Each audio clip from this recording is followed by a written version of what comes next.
What's going on, Imperials? It's Emperor Cubone here. The Kalos region can be considered a mixed bag, as it was the start of 3D graphics for the mainline Pokémon games, which was a monumental undertaking, but the work of giving every existing Pokémon a new 3D model also necessitated a smaller pool of new Pokémon. So we don't have as much to play with this time around, but it would still be fun to have a look at what the Pokémon might be like if they all had to adhere to a single type. How would the Gen 6 region change if they only allowed a singular element to be applied to every Pokémon? Well, not much for the base starters, obviously, since they maintain their pure typings across their first two stages, but when we get to Chestnut, we have a choice to make.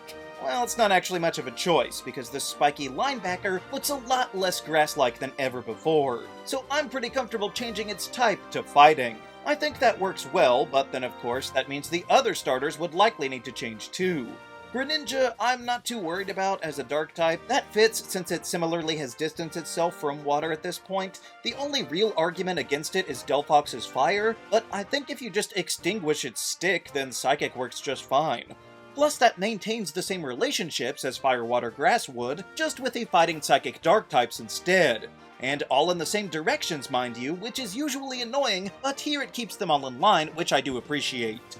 I always forget that Bunnelby is next here, but when it evolves into the rather ugly Diggersby, I think it would have to change to a ground type. This not only explains it being covered in mud, but it's also literally the only new ground type in Kalos besides Zygarde, so I would have had to keep it anyway, but luckily it also makes sense. Fletchling is next, and of course we'll say flying for the bird, however becoming a Fletchender it usually gains the fire type, and I think it should embrace that here. The middle stage is appropriately fiery, and it's always fun to have fire types early on in the game, so clearly that means that Talonflame would carry on the fire as well. Then we have Vivillon, and aside from the fact that we have had bugs fly without the flying type attached, it's even more dire here because there are absolutely no other bugs introduced in Gen 6. So despite my campaign against Bug in Unova, it has to stay here. Litleo, on the other hand, will be normal.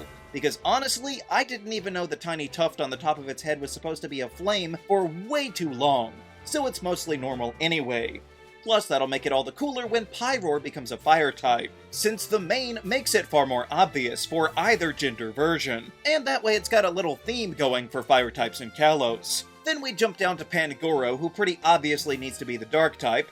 The only reason that Pancham is able to evolve at all is being near a dark type, so I think that would only make sense if the Pokemon itself becomes dark to match, but Pangoro doesn't seem to mind embracing its dark side. Now, the Honedge line is next, and I could see either one working, but they are all swords, so I think steel would be far more fitting. We have had plenty of floating steel types without them being haunted before, and they can still have their soul-withering powers or whatever as pure steel, the same way that Umbreon gets to sweat poison somehow. Besides, if these weapons weren't made of metal, then what would they be exactly?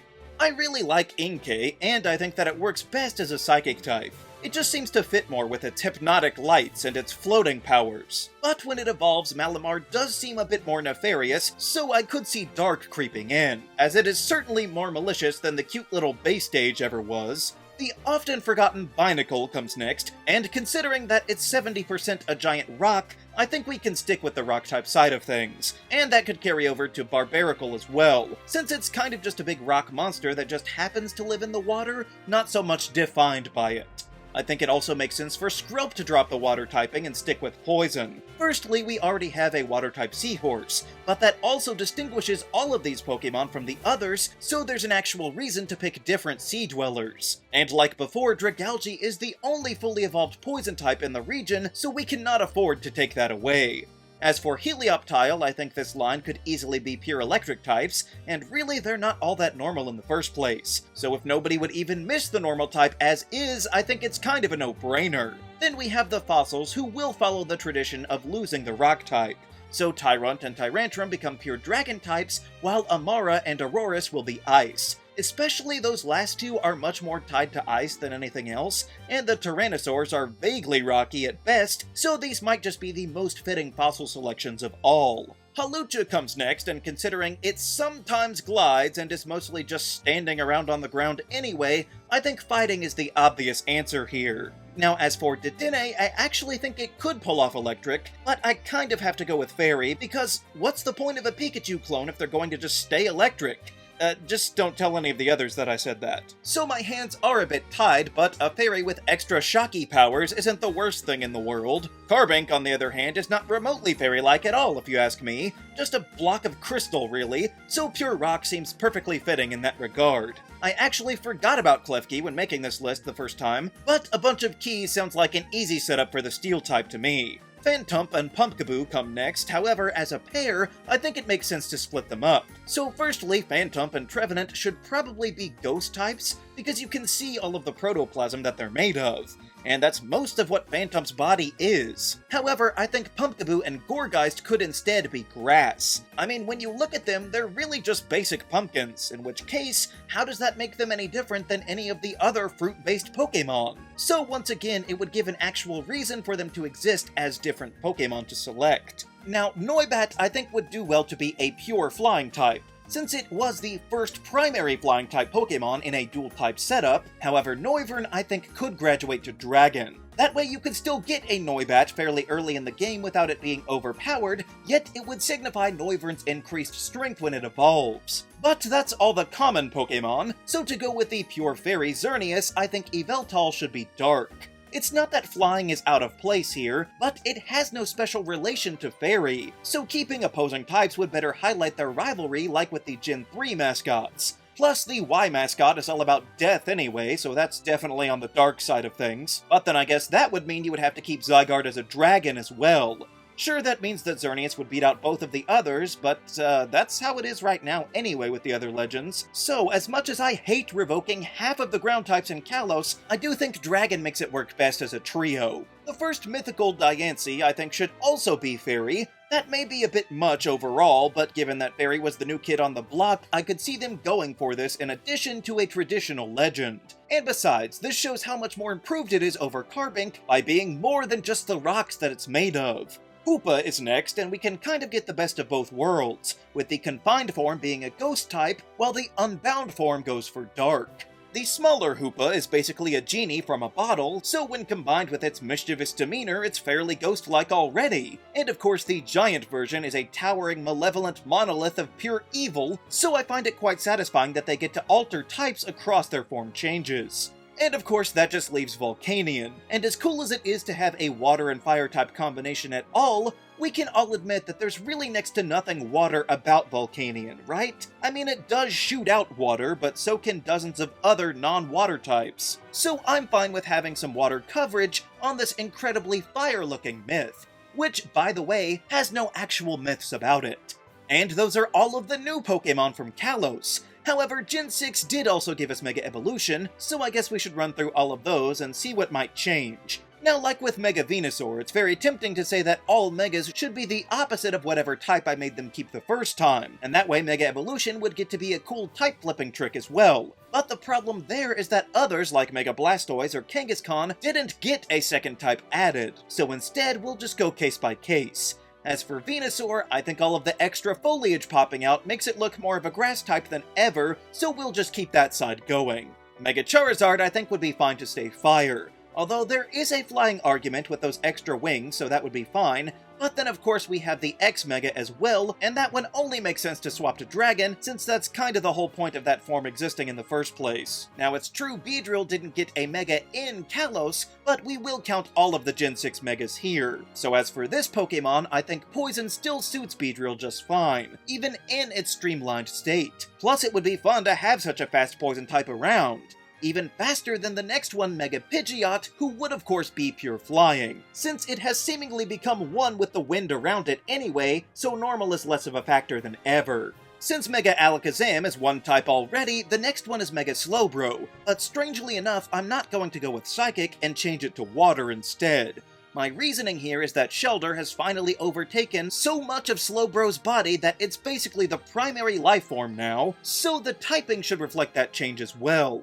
Mega Gengar is an easy ghost, gotta keep them in the Kanto roster after all. But then the next one is all the way down to Pinsir, and given the giant wings that it sprouts, I think embracing that flying type is the way to go. Likewise, Gyarados switches to Dark as a Mega, so why not keep that going? It helps to justify the power-up in the first place, and it's just good to have any Dark Pokémon in Kanto. Then there's Aerodactyl, and I think I went for Flying last time, but considering the main difference for this Mega is all of the sharp rocks jutting out, I think we ought to switch it over to the Rock type, which is kind of rare for a fossil in this setup, but it does fit here. Perhaps the most obvious of all is Mega Mewtwo X, who gets to be a fighting type, while the Y version is psychic, so that there is a clear split between them. But now to Gen 2, Ampharos will become a dragon type. After all, if it only got hair and didn't change types, that would make it like the worst Mega in the entire game. Mega Scizor will be a steel type since it didn't really get more bug-like, but you know who did? Heracross. Mega Heracross can be a bug type because it got several more insectoid features. Steelix will also be a steel type because it's now with 20% more metal floating around. Mega Houndoom ought to stay a dark type because it's more evil looking than ever, but fire isn't totally out of the question given its clear satanic leanings. And then Tyranitar is in the same boat as Aerodactyl, where it grew a bunch of new spiky rock formations, so sticking to rock is a good idea. Now, Mega Sceptile gains the dragon typing when powering up, and I think it would be really fun to keep that, especially since it didn't get a chance to change before. But what would be even more fun is changing the other two starters back to their original types. That way they all get something out of Mega Evolving. But the relationship is still not a triangle, which will just make the people that were mad from last time even angrier, which is just funny to me. Mega Gardevoir makes total sense to stay Fairy, and while we're here, let's just go ahead and slap Gallade with the fighting type as the opposite. Back to Hoenn with Mega Sableye and Mega Mawile, and just for fun, we can invert them with Ghost and Fairy types respectively. I went for the others last time, so I feel like if they were going to bother giving this one-off pair any attention, after so much time, it would have to be something pretty drastic, like changing their types. Mega Medicham is more psychic than ever, so I think that one is pretty clear, whereas Mega Sharpedo and Camerupt will stay Dark and Fire types in these new forms so that they can still avoid matching up with their respective teams just like before. But on the other hand, Mega Altaria would be hilarious to be Fairy, that way it still remains completely unrelated to the others in its line. Then there's a big jump down to Mega Salamence, and I think Flying is even more appropriate here, since it never even touches the ground, folding up its legs. So this is the full manifestation of its deepest desires. Then of course Mega Metagross should probably stay Steel since it's got twice as many legs on this Iron Leg Pokémon, but I would accept an argument for Psychic as well. It's not exactly the same, but Groudon's Primal Reversion should probably stay one type too, meaning that I will switch it to Fire. Yep, it's still weak to Kyogre, but at least it's not quad weak to it now. We have Latios and Latias, and I guess it would be fun to swap them because last time we only did one of each. So that would be a cool strategy that they could both do, choosing to be either Psychic or Dragon at any given time during the battle. Mega Rayquaza will keep its flying type like last time, but it also coincides with its flying-related ability and new signature move that allows it to Mega Evolve in the first place. Moving to Sinnoh, Lopunny will shift into fighting, because of course she will, I mean just look at her.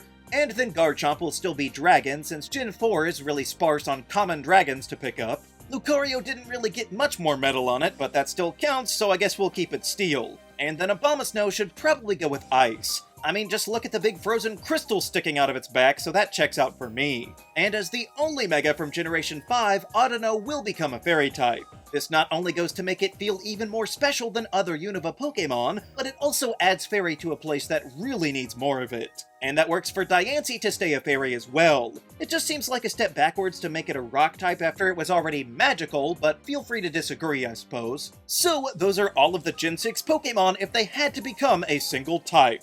This is honestly probably one of the most unbalanced of all of them. I weep for the ground type here, and I guess there wasn't much water to begin with, but only ending up with 4 of them is startling. Also, normal is basically gone here. I mean, it kind of already was in Kalos, but who cares about normal anyway? Fairy's the new normal type now, because it is far and away the most populated type in Kalos. But I guess that's to be expected because they had to make up for lost time. But what do you think of every Gen 6 Pokémon as a single type? Do you think the Megas should get 2 types as a special treat? Let me know down in the comments. Also be sure to leave a like, share this video, and subscribe so that you too can become an Imperial today. And until next time, stay grounded!